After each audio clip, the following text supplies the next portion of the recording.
Hello everyone! Welcome po sa aking YouTube channel. Ako po si Tita Ems. Ayan. For today's video po ay ano ba yan? Graduation ng anak ko sa ALS. Special day niya ito dahil ito yung araw na gagraduate siya sa kanyang pag-aaral by ALS or Alternative Learning School. So, ayan nga po guys, kung bago ka pa lang sa aking channel, papindot naman ang subscribe button dyan. Paki-like and share na rin po ng aking mga videos. Salamat po ng marami. Yay!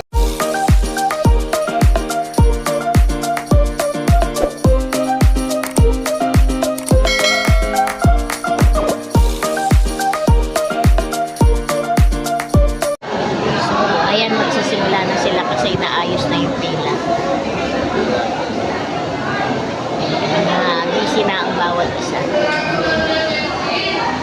Ang ALS ay maraming school pala sila. Hindi lang yung sa school ng anak ko pinagyaan. Marami rin pala. Merong Bangbang, merong Lapico, merong din San Miguel. Yun ang naririnig ko. Inaayos. Ayan, may manggahan pa. Inaayos yung pila nila.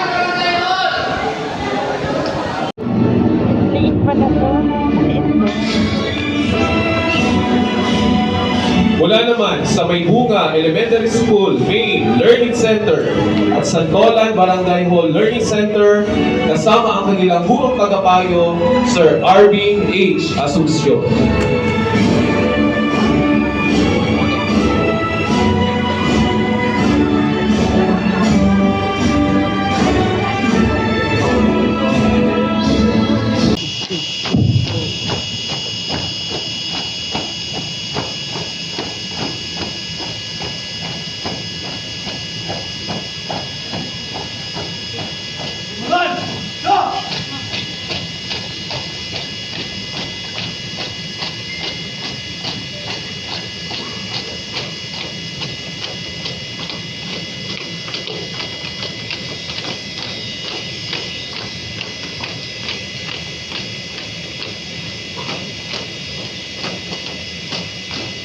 Ito!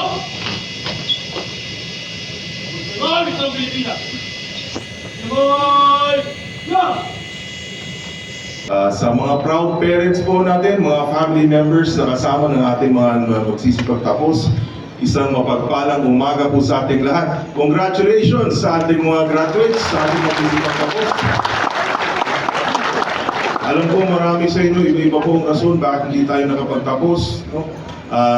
On time, pero kayo ay pruweba na it's never too late to learn. Natutuwa po ko lalong-lalo na dun sa mga mas nakakatanda na nagbibigay ng kahalagahan sa kanilang edukasyon. Yung ating may mga senior pa ako nakita na nag-graduate, talagang proud na proud po kami sa inyo. Sa ating, palaparan mo natin ating mga seniors na talagang nag-aaral pa.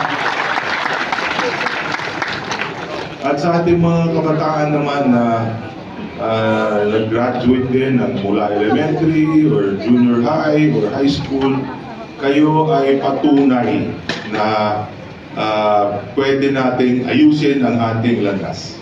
Kayo ay inspirasyon din, no, sa inyong mga mahal na buhay, sa inyong pamilya, na sa inyong pagtsatsaga, pagsusumikap ay merong mas magandang kinabukasan na naghihintay pag kayo ay nag-i-invest o nagbibigay kahalagahan sa inyong edukasyon. Sa mundo po natin ngayon, talagang alam natin na ang edukasyon ay napakahalaga. Importante po ang ating edukasyon because ito po ang hinihingi ng ating lipunan. Mahirap po umangat sa buhay kung hindi po tayo mag-aaral. Yan po ang katotohanan. And higit pa riyan, itong ginagawa po ninyo ngayon, umpisa pa lang po ito. I want to encourage you, so please, kung kaya nyo pa, ipagpatuloy nyo pa ang inyong pag-aaral. Ang dami pong impormasyon sa mundo na dapat ninyong malaman. At dyan nyo lang makikita sa inyong pag-aaral at mahanap ang inyong talento, ang inyong galing, at inyong passion. No? At siguro isa lang naman ang hinahanap natin, hinahangad natin sa buhay na magkaroon tayo ng maayos na kinabukasan lahat.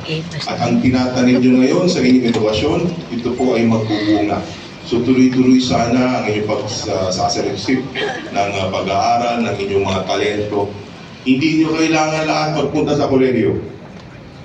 Pero importante, mag-aaral kayo ng skills development. Maraming programang ating lokal na pamahalaan. Yung iba naman gusto magkolehiyo, kahit ano pong edad, meron po tayong mga programa. Yung Pag-asa Scholarship Program po natin, open po yan, pati po sa inyo. At ngayon, mahigit 3,000 na po yung scholarship, private college scholarships natin na binibigay. At nag-aaral po itong mga batang ito saan? Sa private school, Pasig Catholic College, at sa Arellano University.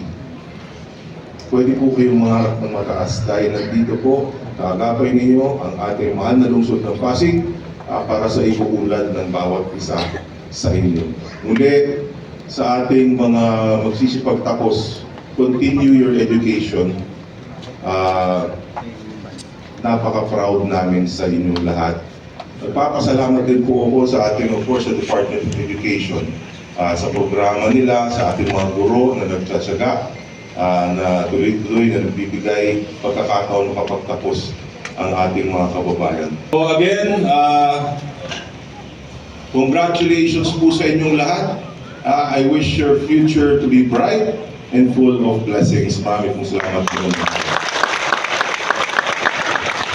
Learning Center at PSWD Learning Center para tawagin ang mga mag-aaral na magsisipagtapos.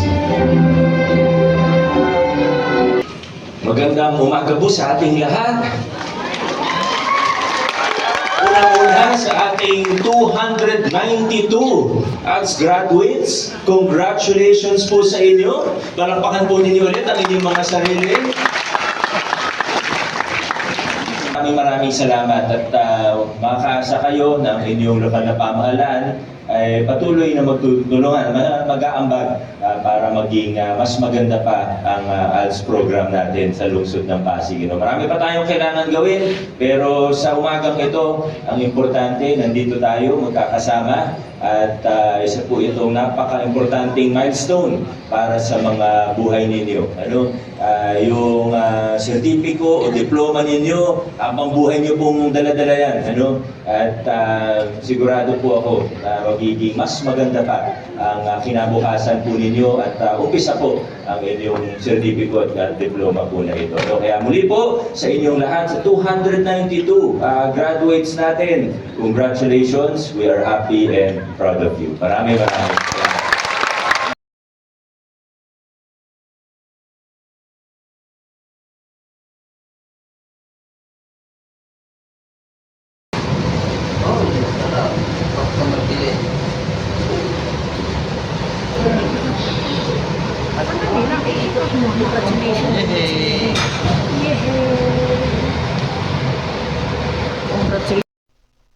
So, ayan nga po guys, no, bilang isang nanay ay nagpapasalamat ako kasi dahil sa ALS ay nakatapos yung anak ko, nakumpleto niya na yung high school niya.